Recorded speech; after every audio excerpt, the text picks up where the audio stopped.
Hello and welcome to the second of my tutorial videos. Today we're going to be looking at the Kramer master tape plugin, specifically at the delay side of it. The feedback and slap delay functions are one of my favorite things about the plugin, and I've ended up using them as much, if not more, as the saturation. For this one, we'll be using You Let Me Down, a song by Sweet Lights from the Shaking Through series again. The link to download the multi-track is in the description and is definitely worth checking out. So before we dive into specific settings, I'm going to play the track down and open up some of our plugin windows to give you an idea of what we've got going on in this session.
So there at the end, you can really hear the tail and get an idea of how the delay is fitting into the track with the vocals. Now we're going to dive in and look at some of the specific settings we're using. We'll start with the piano intro to this section. I took the original piano part, which we'll play first here.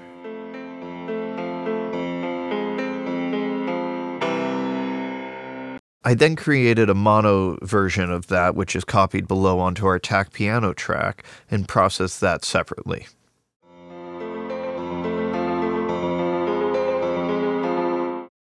And now here's the two of them together.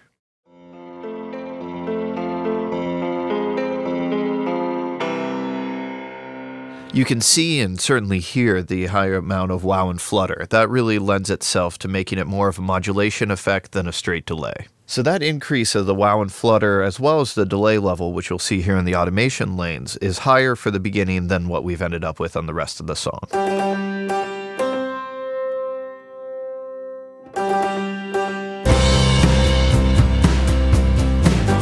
And that's the sound I ended up using throughout the rest of the song, except for this specific section here.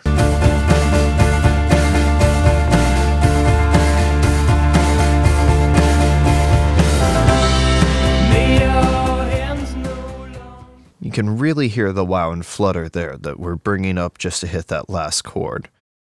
I generally like to find ways of automating plugins that I'm already using rather than bringing in new ones for a specific effect here and there. I find it helps me work quicker.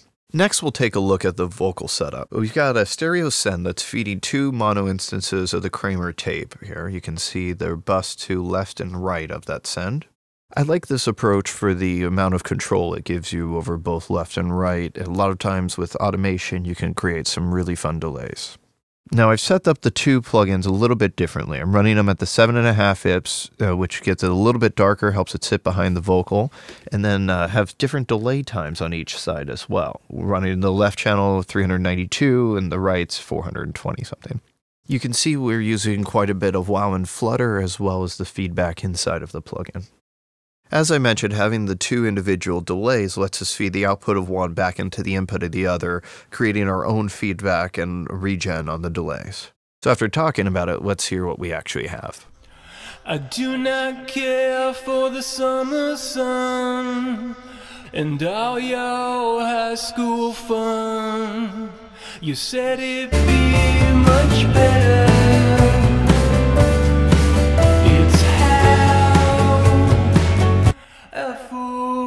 Now we'll take a look at the doubled vocal. For the double, I've set up the processing a little bit differently. Kramer tape is directly on the track as an insert, set to a 15 IPS delay. I've also brought up the input gain to hit the front end a bit harder. Other than this delay, we're just using a touch of spring reverb and some micro shift. I do not care for the summer sun and all your high school fun. You said it'd be much better. It's how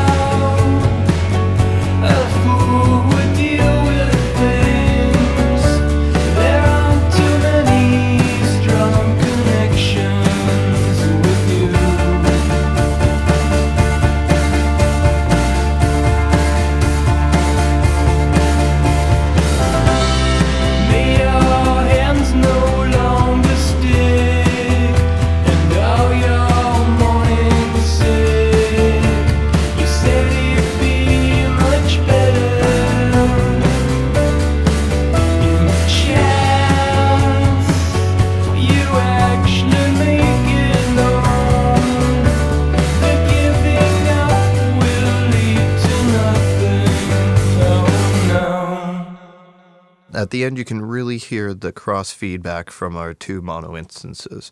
One thing to notice is at the top of our window here, the Pro Tools delay compensation is showing red. That's because Pro Tools won't compensate for the delay loop that we've created with the two aux buses.